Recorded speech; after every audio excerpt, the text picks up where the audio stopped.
Y vamos a presentar entonces esta ponencia que tenemos el día de hoy dentro de este ciclo de conferencias asociada a la presentación oficial del Diplomado de Salud Mental y Psicopatología 2023, esta tercera versión.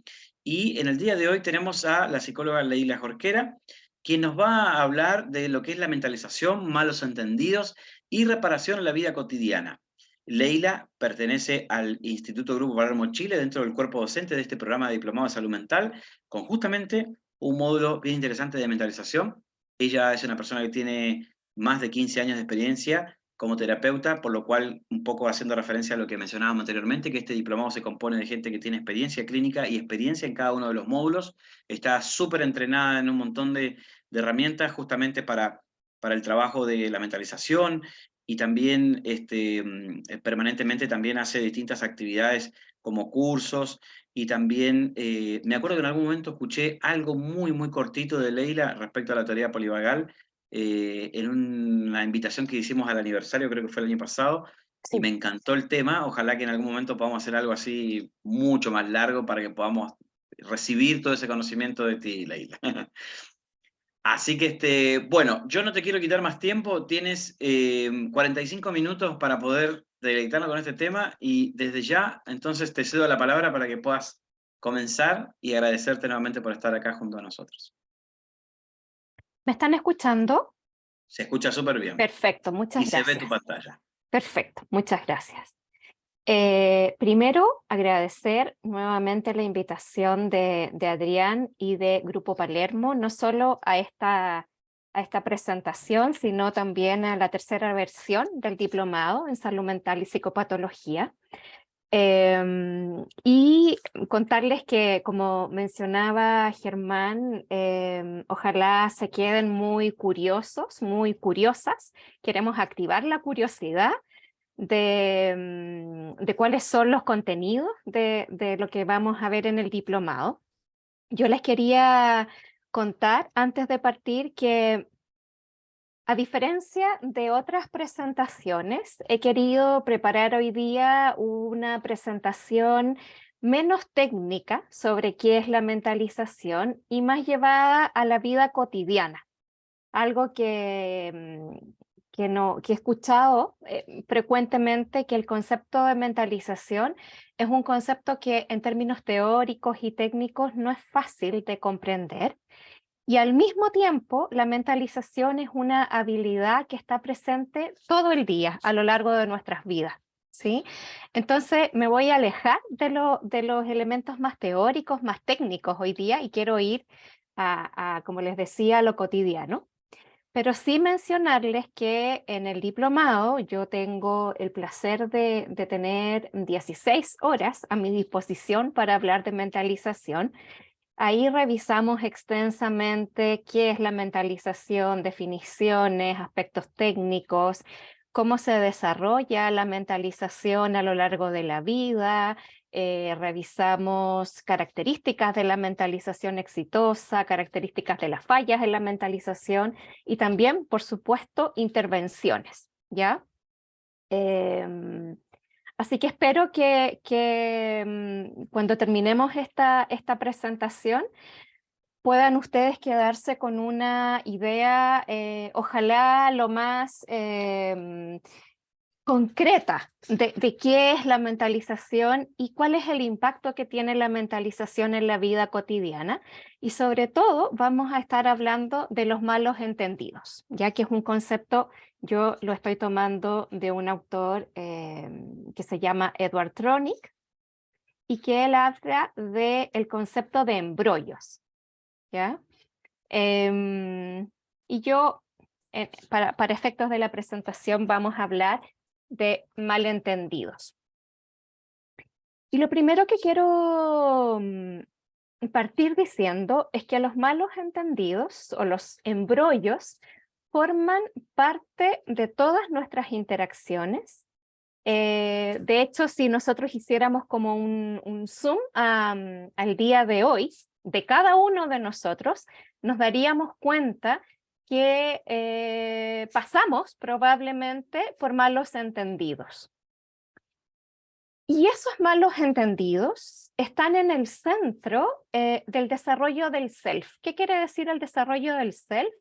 Están en el centro de cómo nosotros nos entendemos a nosotros mismos y cuáles son las características que nosotros nos atribuimos a nosotros mismos. En simple, lo voy a llevar a lo más básico.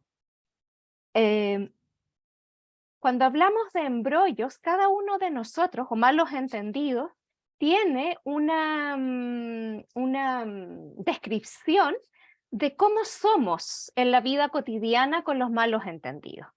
Me resulta relativamente fácil salir de malos entendidos, entro muy fácilmente en malos entendidos, me cuesta reparar los malos entendidos, y todo eso, ¿sí?, va organizando la forma en que yo me describo, me pienso, me siento a mí misma. ¿Soy una persona que me siento competente para resolver malos entendidos o para entender malos entendidos o no?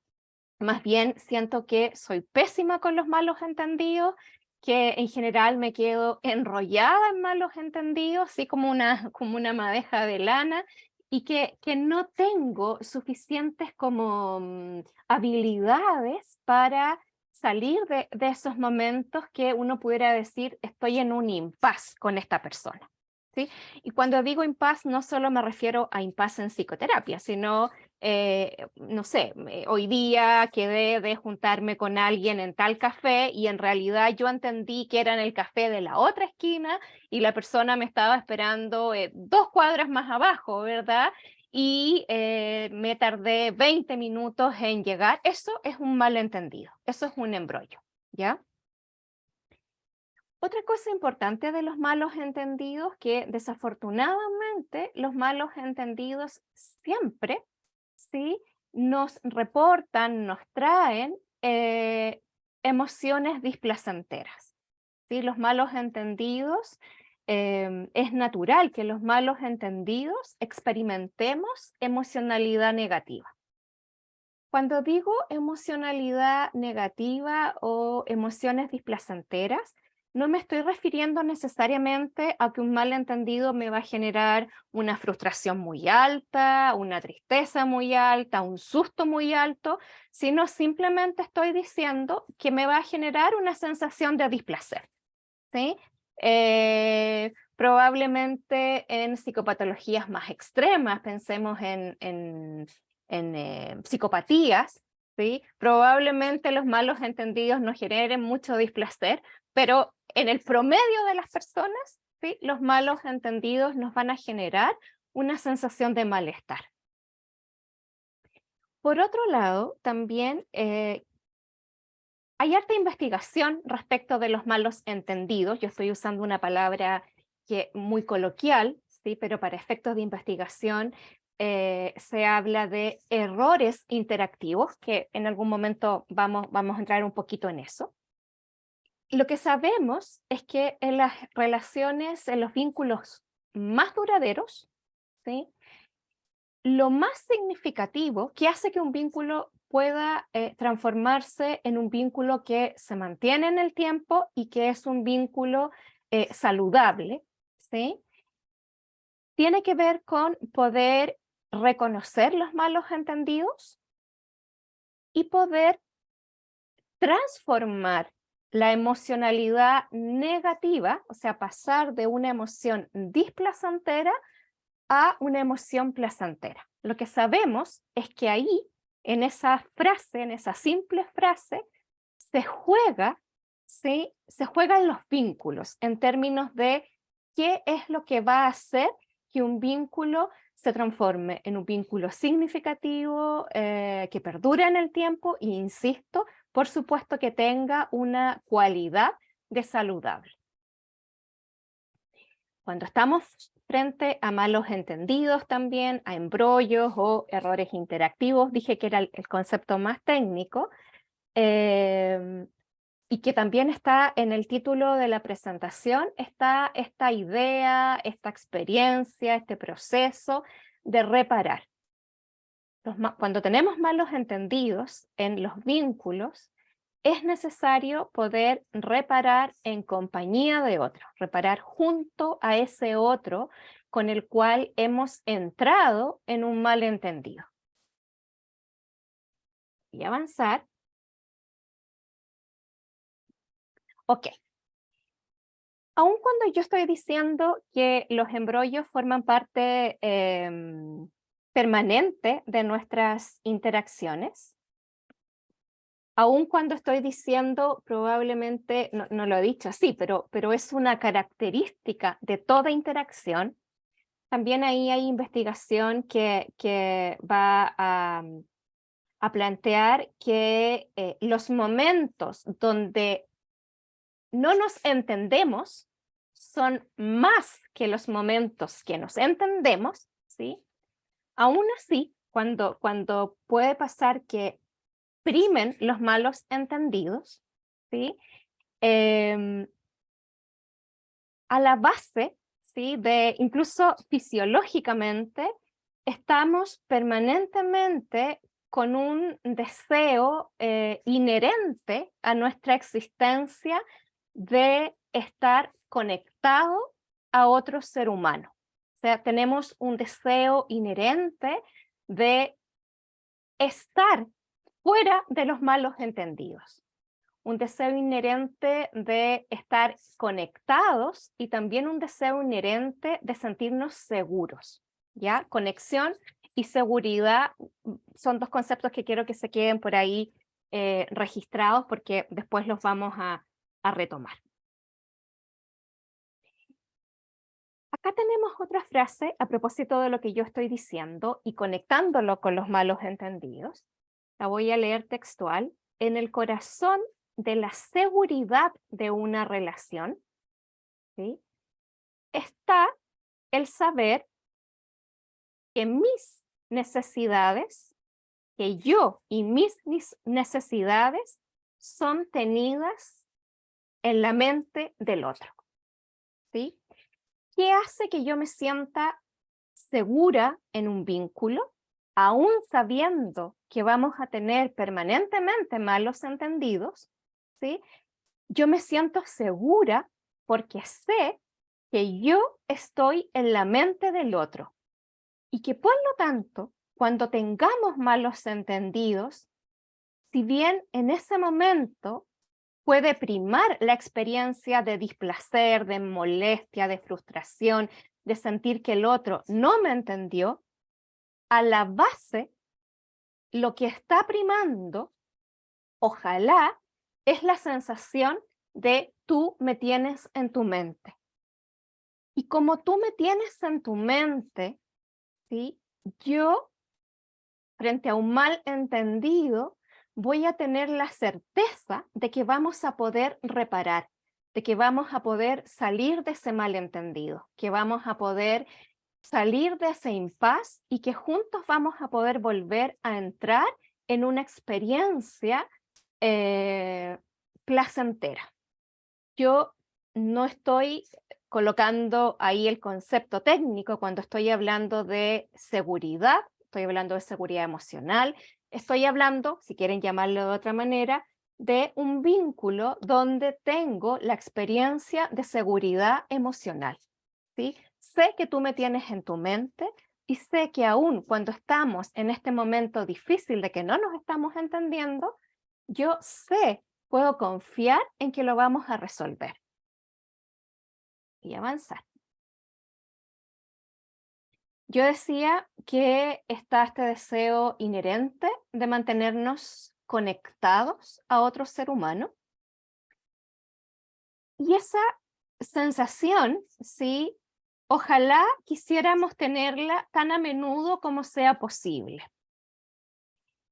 Cuando estamos hablando de mantenernos conectados, no implica estar pegados, pegoteados, uno al lado del otro, unos encima del otro, ¿sí? Ni siquiera implica estar necesariamente físicamente cerca. Cuando estamos hablando de conexión, estamos hablando de un gesto, de una mirada, de un tono de voz, de una pregunta, de una frase, de un mensaje, ¿sí? De un gesto amable. Todo eso tiene que ver con estar en conexión, estar conectado contigo. También podemos intentar buscar conexión a través de quejas, a través de enfados, a través de tristeza, a través de la emoción del miedo. Y cuando buscamos o intentamos conectarnos, independiente de cuál sea el canal que estemos usando para conectarnos, la respuesta del otro frente a mi intento de conexión puede ser una respuesta positiva o negativa, ¿sí?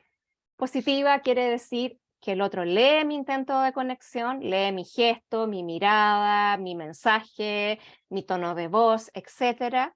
Toma eso y está disponible, ¿sí? Para conectarse también conmigo en ese momento. Estamos sintonizados, estamos, como dicho en términos coloquiales, en lo mismo. Mi intento de conexión también puede tener una respuesta negativa. Eso quiere decir que el otro en ese momento no está disponible, que está muy ocupado, que está pasando por un momento difícil, que no le interesa establecer contacto, conexión conmigo en ese momento, que está molesto y que no puede salir de esa experiencia de displacer para entrar en un momento de conexión. ¿Qué sabemos? Sabemos que las personas que reaccionan de manera positiva a los intentos de conexión de otro tienen más facilidad para acceder al humor, para acceder a los afectos, para acceder a los intereses del otro en una discusión. Los intentos de conexión suelen aumentar en intensidad y frecuencia a medida que un vínculo se hace más profundo, y cuando no estamos de acuerdo, cuando estamos en un momento de desconexión, en un momento de un error interactivo, en un momento de un malentendido, somos capaces de permanecer conectados y comprometidos con el otro. ¿Por qué? Por nuestra historia de momentos de conexión. Se entiende eso, ¿verdad? Es como si todos los momentos de conexión, viene en la lámina posterior, fueran construyendo una alcancía emocional, ¿sí? Como todos los momentos de conexión de la historia de este vínculo contigo, todos los momentos en que hemos estado conectados, disfrutando, pasándolo bien, riéndonos, sintiendo que nos entendemos, sintiendo que lo pasamos bien juntos, sintiendo que podemos respetar las ideas del otro, etcétera. Todos esos momentos se van acumulando y van generando esta alcancía emocional que va a ser fundamental para los momentos de malos entendidos. O sea, en un momento de entendido, disculpen, echamos mano, recurrimos a todos aquellos momentos donde sí nos entendimos. Entonces, para salir de un malentendido, para resolver un malentendido, para transformar esta emoción displacentera que trae el malentendido, vamos a estar siendo sostenidos, ¿sí?, por todos aquellos momentos de conexión. Germán lo mencionó, también lo mencionó Adrián. Vamos a tener un tiempo para preguntas al final de mi presentación, pero también si las preguntas van emergiendo ahora, las pueden ir dejando registradas inmediatamente en el chat para que no se les olvide. Y yo después y Adrián también vamos a leer y vamos a ir respondiendo preguntas. Voy a avanzar. En este concepto de alcancía emocional, ¿sí?, me quiero aquí detener en esta frase: como si todas las buenas sensaciones que se han ido acumulando al responder con respeto y cariño a los intentos de conexión formaran una especie de alcancía emocional. Cuando surge un conflicto, cuando surge un malentendido, conflicto tiene la connotación de mucho más, comillas, grave que un malentendido. Así que no necesariamente cuando surge un conflicto, sino cuando surge un malentendido, vamos a poder acudir a ese depósito de buenas sensaciones. Y este camino, este depósito de buenas sensaciones, empieza muchísimo antes que aparezca el malentendido. Y dijimos, está basado en las docenas y en realidad cientos y miles de intercambios de información emocional y de intereses en conjunto. ¿Qué ocurre cuando fracasamos a la hora de responder de forma positiva a los intentos de conexión de otro?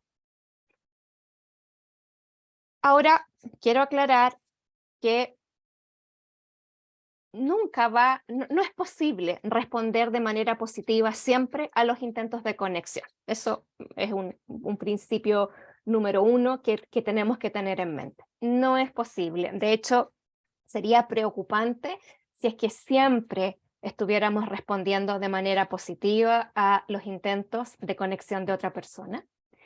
El punto es, ¿qué pasa cuando sistemáticamente, ¿sí?, nuestros intentos de conexión no son tenidos en cuenta por el otro?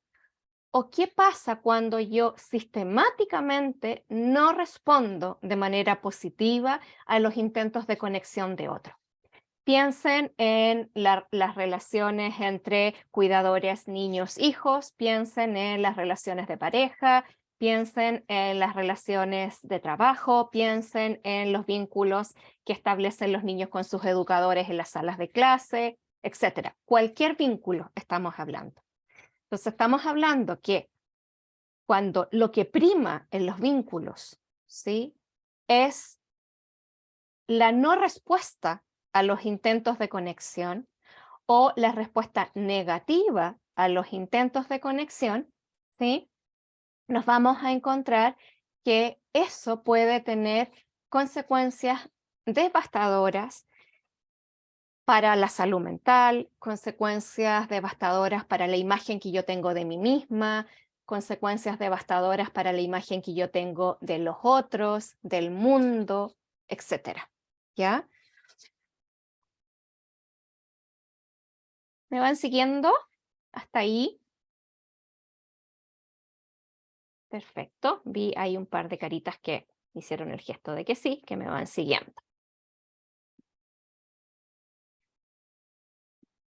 Quiero volver a este autor que mencioné al principio con el concepto de embrollo, Edward Tronick, y él habla de errores interactivos y reparación. Ya yo mencioné antes también al principio como sinónimos, embrollos, malos entendidos, errores interactivos. Y vamos a ir a mirar este esquema, que es una propuesta de este autor, para explicar qué pasa, ¿sí?, cuando lo que prima en las interacciones son los momentos de descoordinación, errores interactivos o embrollos. Adrián, sé que me estás escuchando. Yo puse mi temporizador para registrar cuánto tiempo llevo, pero lo puse tarde, así que llevaba ya unos minutos cuando partí y no dejé registrado la hora en que partí, así que sería ideal si me pudieras a viva voz o por interno comentar cuántos minutos me quedan. Entonces, Sí, ahí te dejé anotado. 20:05 empezaste con tu exposición. me van quedando, perfecto. 20:05 me van quedando, ¿cuánto, Adrián? Ya te digo. Perfecto. Yo te escucho ahí en paralelo. Entonces, estaba comentando Edward Tronick y, ¿verdad?, que nos va a decir de estos errores interactivos. Cuando estamos coordinados, cuando estamos sintonizados, cuando yo estoy haciendo un intento de conexión y tú entendiste mi intento de conexión y respondes positivamente, yo hice un gesto y entendiste que yo estaba tratando de hacer una broma en ese momento y entonces tú respondes a esa broma con una sonrisa y puedes responder con otra broma o con un gesto de complicidad, de decir, sí, Leila, entendí tu broma, ¿sí? Eso es coordinación, ¿sí? Estamos experimentando, estamos compartiendo una emoción positiva y imaginemos que en esa broma, ¿sí?, yo digo en un cierto tono una palabra y el otro lee ese tono como un tono sarcástico, entonces el otro ya no le gustó tanto mi broma, ¿verdad? Y va a experimentar una emoción displacentera. Aquí dice lectura de intenciones del cuidador, porque este es un modelo de Edward Tronick que está basado en toda la investigación de infantes que él ha desarrollado. Pero en el ejemplo que yo estoy dando, si yo soy capaz de leer que al otro no le gustó mi broma y que el otro está experimentando una emoción displacentera en ese momento, y para eso entonces yo estaba atenta a las señales no verbales, a su rostro, a los afectos, yo puedo leer que hay algo, ¿sí?, en lo que entramos juntos, donde dejamos de coordinarnos, dejamos de entendernos. Eso hace que yo pueda reparar, que yo pueda decir, disculpa, hay algo que no me está quedando claro, parece que dije algo y no sé qué fue lo que dije, pero parece que dije algo que está generando una emoción que no tengo claro tampoco cuál es. Eso nos permite poder reparar ese momento, que el otro pueda efectivamente decir, sí, mira, no tengo tampoco tan claro qué fue, pero tengo una sensación de incomodidad, de frustración, tengo la sensación que en algún momento tu broma ya no era una broma. A eso me refiero con reparación, la posibilidad de salir de ese momento y de transformar esa emoción displacentera que decíamos al principio en una emoción nuevamente placentera, de alivio, de decir, ah, qué bueno que dije esto, porque entonces el otro entiende que yo me estoy dando cuenta que hay algo que le está pasando. Eso, ¿sí?, cuando estamos hablando de experiencias de seguridad emocional, las experiencias de seguridad emocional en el apego seguro, ¿sí?, tenemos muchísimos momentos de errores interactivos, de descoordinación, de malos entendidos, pero lo que prima es la reparación y la posibilidad de volver a entrar en una emoción placentera. Acá, en la columna gris, ¿sí?, tenemos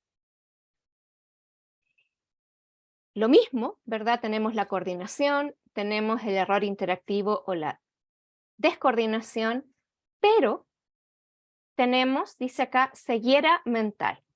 No me estoy dando cuenta que estamos en un malentendido, no me estoy dando cuenta de que tu emoción, tus afectos cambiaron y que ya no estamos en un momento compartido de emociones placenteras. Y yo sigo con mi broma, ¿sí? Y tú sigues molestándote, frustrándote, asustándote o aumentas tu sensación de tristeza y esas emociones van a seguir aumentando en la medida en que tú, ¿verdad?, sientes que yo estoy ciega a lo que está ocurriendo, yo no estoy registrando nada de lo que está ocurriendo. Y ahí lo que vamos a tener es que esos malos entendidos van a quedar dando vueltas en el vínculo. Y a todos nos ha pasado en algún momento, en algún vínculo, en algunos vínculos, donde pasan los días, ¿verdad? Y pudo haber sido una situación pequeña, pero a veces incluso esa situación pequeña sigue creciendo y nos da vueltas y la volvemos a pasar ahí por nuestra mente y nos seguimos frustrando, cómo no entendió, cómo no se dio cuenta, cómo no leyó mi cara, cómo no entendió mi tono o cómo no entendió que efectivamente dije, stop, no me gustó la broma, ¿sí? Eso lo que hace en las interacciones es que nos puede llevar a descoordinaciones crónicas, ¿sí? Por supuesto que una descoordinación crónica no está dada por un malentendido, sino que cuando estamos hablando de una descoordinación crónica, estamos hablando de una secuencia, muchos malos entendidos. Y la lámina anterior yo decía que las consecuencias de los malos entendidos que permanecen en el tiempo pueden ser devastadoras. ¿Por qué? Porque los malos entendidos crónicos, ¿qué van a generar? Van a generar una desconfianza en el vínculo, van a generar emociones negativas que se van a perpetuar en el tiempo, van a generar una sensación de mía de no puedo confiar en el otro me resulta incluso amenazante porque no está entendiendo, no está leyendo, no está escuchando lo que estoy diciendo. Y yo puedo intentar, ¿sí? Compartir mi emoción displacentera, pedir una explicación, intentar volver a conectarme, intentar reparar juntos, pero no funciona porque de parte del otro hay esta ceguera. Entonces eso también va generando una sensación que nada de lo que yo haga resulta.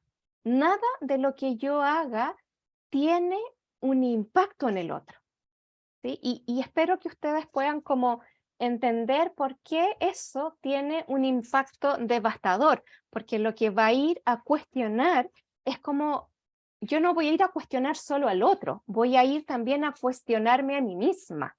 Hay algo que está pasando que no estoy pudiendo transmitir, no estoy pudiendo cambiar esta experiencia que estoy teniendo de esta emoción displacentera de manera permanente con esa otra persona. Voy a avanzar. Y ustedes se dirán, o se preguntarán, más bien no se dirán, ¿y dónde está la mentalización en todo esto? Está en todo lo que yo he mencionado, está la mentalización. La mentalización es una habilidad para preguntarnos por nosotros mismos y por los otros. Es una habilidad que se va a desarrollar y que los niños entre los 4 y los 6 años ya cuentan con una capacidad de mentalizar bastante igual a la que tenemos los adultos. Y que tiene que ver con hacernos este tipo de preguntas. ¿Por qué hago lo que hago? ¿Por qué me siento como me siento? ¿Cómo me siento con esto que pasó? ¿Qué me pasa cuando el otro hace tal cosa? ¿Qué pienso de esto que está ocurriendo? Todas preguntas que me hago en relación a mí misma. Y también la mentalización, dije, tiene que ver con preguntarme acerca del otro. ¿Qué estará pensando el otro? ¿Por qué hizo lo que hizo? ¿Qué estará sintiendo?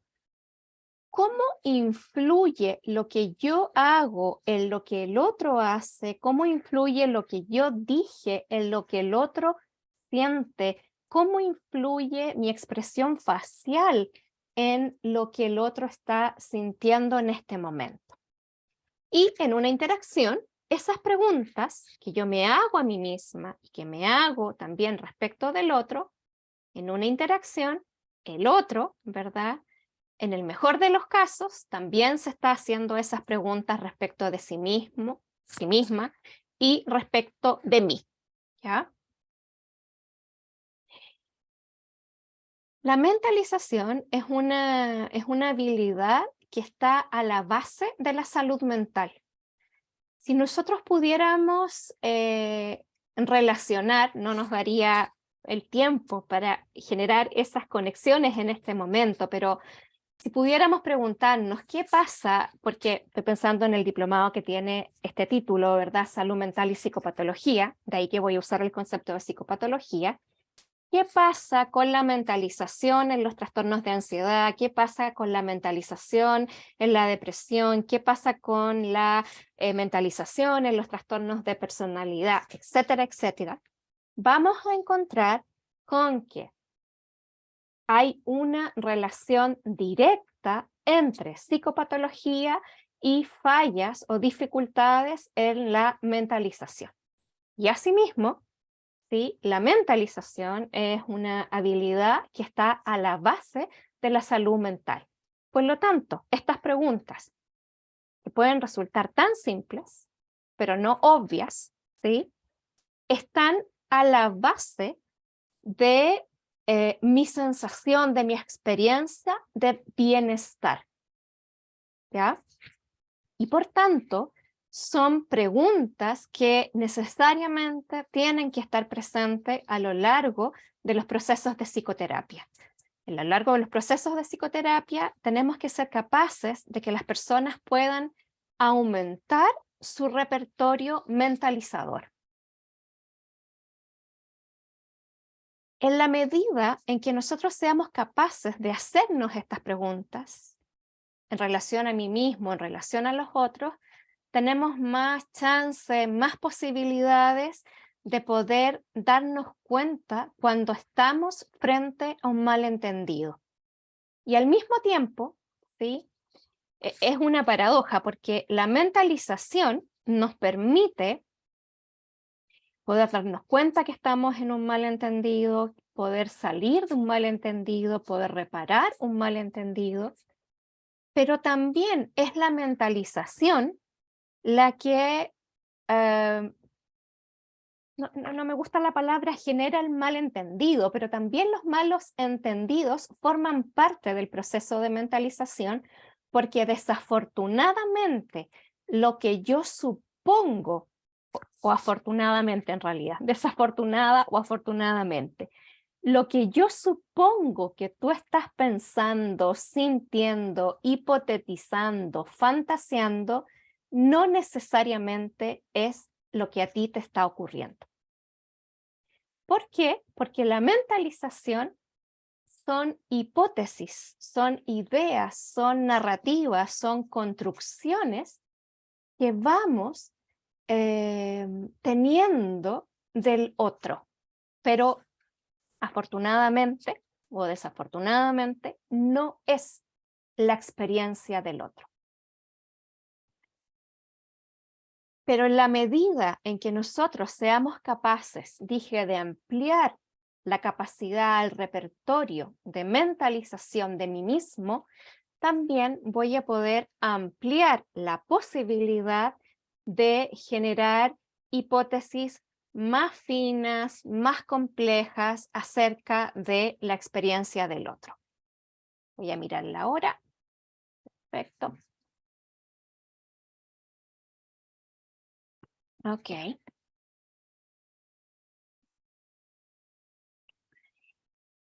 Me quedan solo 2 láminas para ir cerrando. La mentalización, cosa muy importante, tiene que ver con 2 mecanismos, con la percepción y la neurocepción. La percepción es todo aquello, ¿verdad?, que estamos conscientemente dándonos cuenta que está ocurriendo tanto internamente, tanto en el mundo que nos rodea. Cuando estamos hablando de neurocepción, estamos hablando de un mecanismo neurobiológico. Imagínense este mecanismo como un radar, ¿sí? y que es un radar que es no consciente, pero que está presente todo el tiempo, ¿ya? Es como un telón de fondo, es un radar, un telón de fondo, que no nos damos cuenta que está ahí. Y este telón de fondo, este radar, tiene la función de detectar señales de seguridad, de peligro o de amenaza, de detectar señales afuera, en el entorno, detectar señales en el otro, en una interacción, detectar señales en mí, ¿ya? Y este radar está escuchando momento a momento, escuchar no es una buena palabra, está registrando momento a momento lo que sucede por debajo de la conciencia, lejos del control consciente. Este radar está descifrando señales somáticas que influyen en la toma de decisiones, que influyen en respuestas, en nuestras respuestas, sin darnos cuenta. ¿Por qué hablo de la neurocepción y de la percepción cuando estoy hablando de la mentalización? Porque la mentalización, desafortunadamente, si no, las interacciones serían tanto más simples, ocurre mayormente fuera de nuestra conciencia. O sea, la mentalización nos estamos armando ideas de los otros, estamos hipotetizando de lo que el otro pudiera estar sintiendo, estamos hipotetizando de lo que el otro espera de nosotros en un cierto momento, todo el tiempo y mayormente de manera no consciente a través de este mecanismo que se llama neurocepción. Y si bien, ¿verdad?, está registrando, decodificando gestos, sensaciones, decía ahí señales somáticas, tonos de voz, temperatura, tensión, etcétera, ¿sí? No conscientemente, esto no consciente al mismo tiempo se va organizando una narrativa, una historia, ¿sí? Entonces, hay una buena parte de información que no es consciente, que forma parte de este proceso de mentalización, y en algún momento aquello no consciente aparece en forma de narrativa, de historia, aparece verbalizado en nuestra mente. Y aquí está, y aquí los dejo una gran puerta abierta, ¿verdad?, a preguntarnos por las implicancias de esto en los procesos de psicoterapia, ¿sí? Y la implicancia de esto en la vida cotidiana, ¿sí? La mayor parte de la mentalización, de las ideas que tenemos acerca de los otros, no ocurre de manera consciente. Por lo tanto, y ahí lo conectamos con lo inicial, estamos muy expuestos permanentemente a malos entendidos también, porque no somos conscientes de estas historias, ¿verdad?, que están a la base de nuestros vínculos. Voy a ir a mi última lámina para dejar un espacio de preguntas.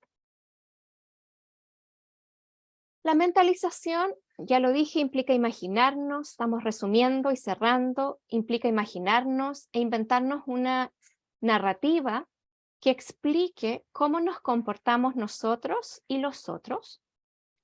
Implica colocar estados mentales intencionales a los otros. Tú estás triste, tú estás expectante, tú estás frustrado, estás angustiado, estás asustado, etcétera.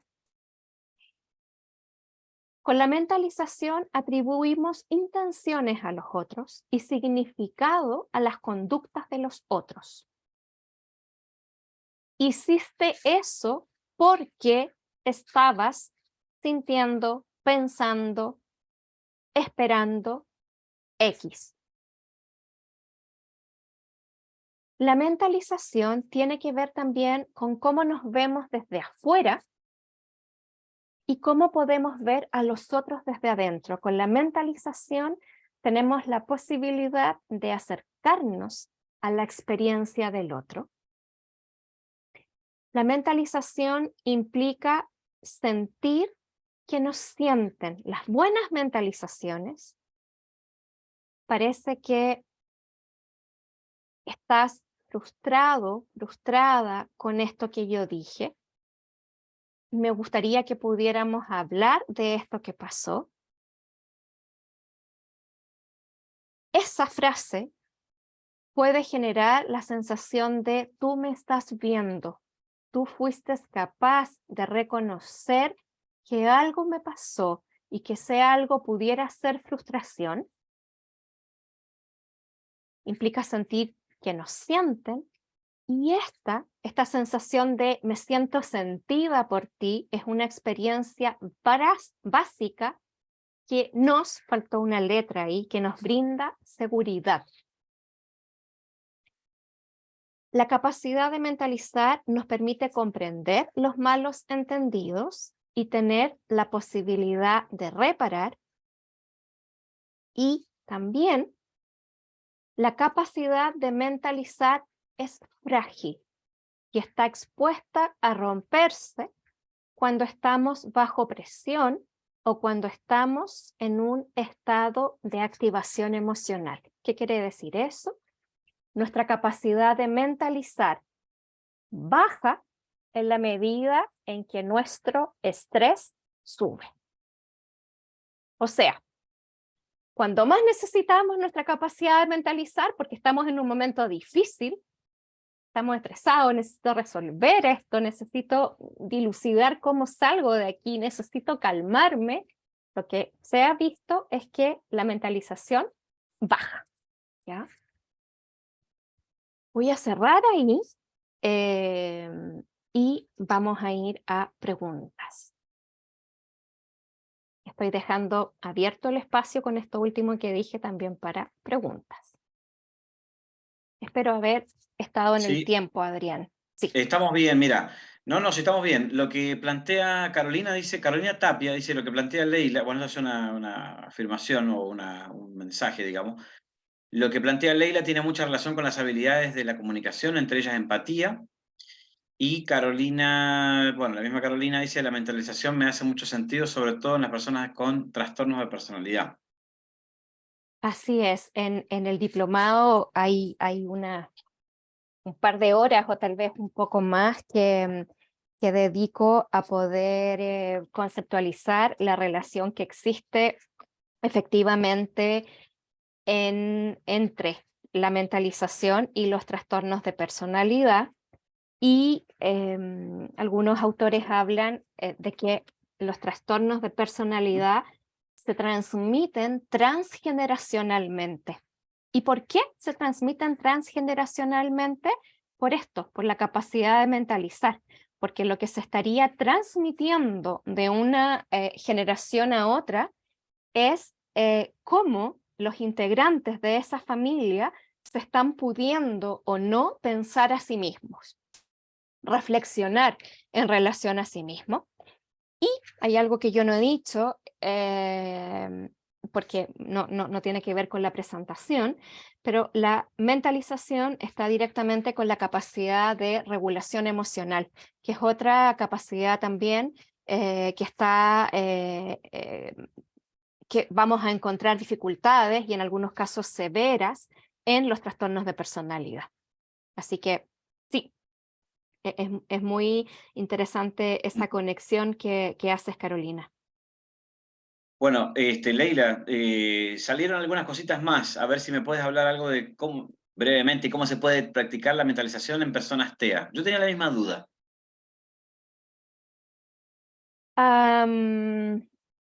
Ahí tendrías, bueno, ustedes están pensando un diplomado, Adrián, para el segundo semestre de espectro autista, y yo me imagino Sí. que ahí va a aparecer el concepto de mentalización, teoría de la mente. Sí, porque es la teoría de la mente una de las grandes áreas donde vamos a encontrar dificultades en el espectro autista. Estoy usando un concepto muy genérico, ¿sí? Ujú. Para hablar de esto. Y es una pregunta muy difícil de responder en tan breve tiempo porque va a depender de cuál sea el déficit en la teoría de la mente. Pero efectivamente, los procesos de acompañamiento, de psicoterapias, que no necesariamente cuando estoy hablando de psicoterapia estoy hablando también de los procesos que hacen los terapeutas ocupacionales, los fonoaudiólogos, el trabajo en equipo que se hace, ¿sí? Em, Tiene que estar centrado significativamente en el desarrollo de la teoría de la mente. ¿Cómo? Bueno, ahí no podemos entrar, pero es un tremendo tema, el Sí, tema un de la tema. teoría de la mente y la mentalización, de cómo Ujú. se va a fomentar que esta habilidad que está con déficits significativos pueda echarse a andar o aumentar. No estoy diciendo mucho porque no me lo permite el tiempo, pero sí Ujú. hay mucha investigación y muchos trabajos específicos respecto de este punto. Claro que sí, claro que sí. Sí, no, y además que es un tema muy largo. Muy Me largo, que se imagino que sale sí. absolutamente de la conferencia.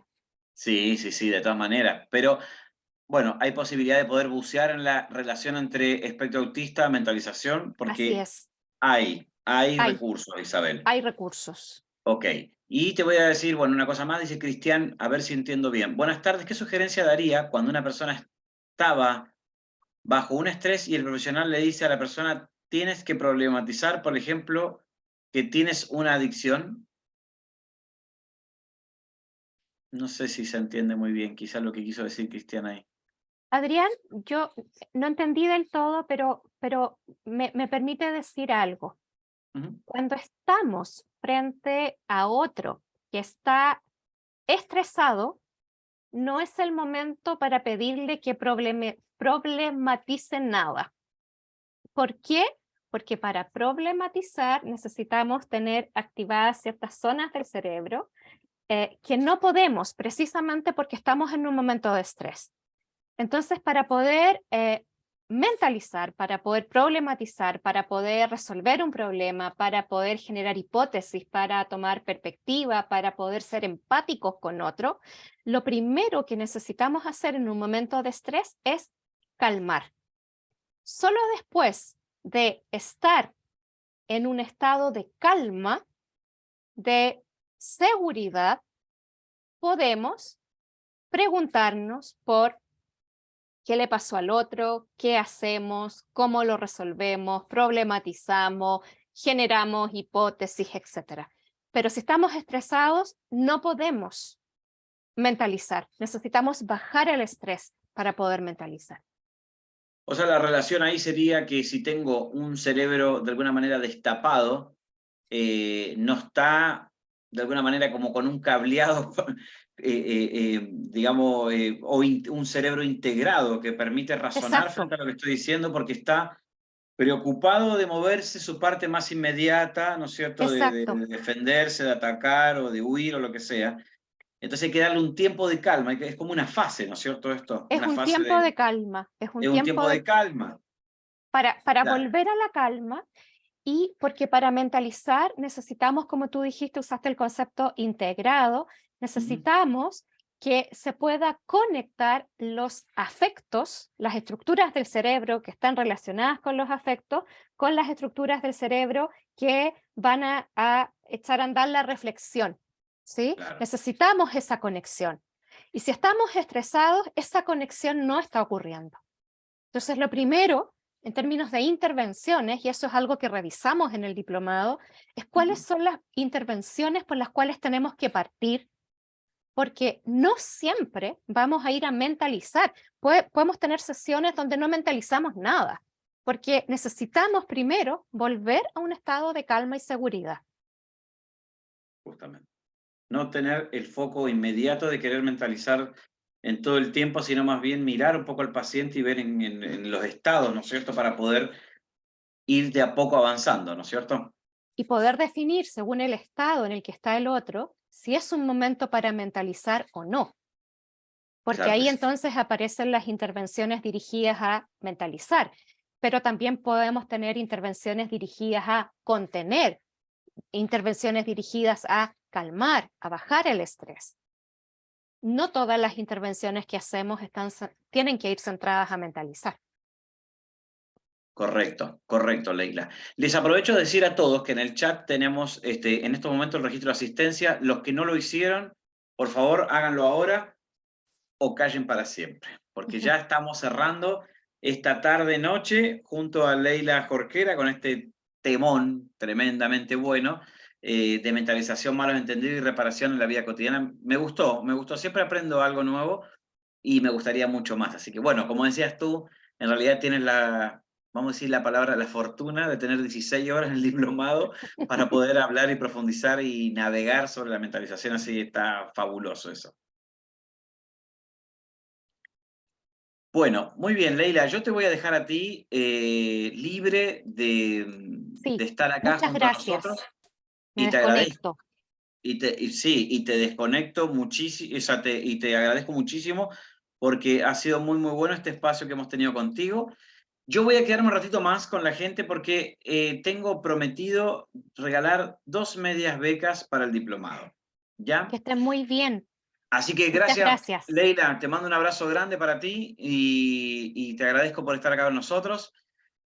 Bueno, voy entonces a pasar a contarles mientras tanto, porque veo que están ahí firmando algunas personas más asistencia hasta el número 77, esperamos, y si no, chao, si no la estamos, pero sí contarles que estamos armando la agenda del segundo semestre. En este momento hay un curso disponible de disciplina positiva para el día miércoles y jueves, otro que es el de trauma complejo junto a Loreto Peña Villanueva, la directora del programa de trauma complejo, que va a ser el 29 de junio, a fin de este mes, y otro de intervención con niños, adolescentes y sus familias, que lo va a hacer nuestra directora del Diplomado de Psicoterapia Infantil Juvenil, Bárbara Castro. Pueden entrar a la página grupopalermo.cl y también les voy a contar, aprovecho de contarles, que en estos días se van a subir unas nuevas clases magistrales, unos nuevos cursos, mini cursos también, y 2 actividades gratuitas. Una que es para el Diplomado de Psicodiagnóstico y la otra también tiene que ver con el Diplomado de Salud Mental. Así que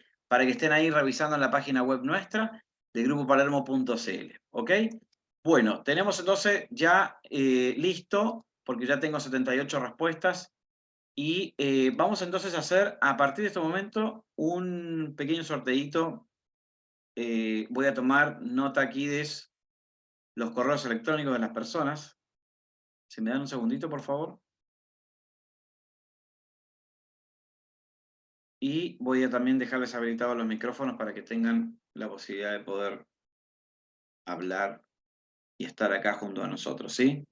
Bueno, también puedo aprovechar a regalar alguna beca, así que para cursos, eso no hay ningún problema, como premio consuelo. Ya, estoy agregando aquí, bueno, hay varios ahí que han repetido, pero como son repetidos, vuelven a quedar solamente en una opción, ¿vale? Entonces, ya estamos.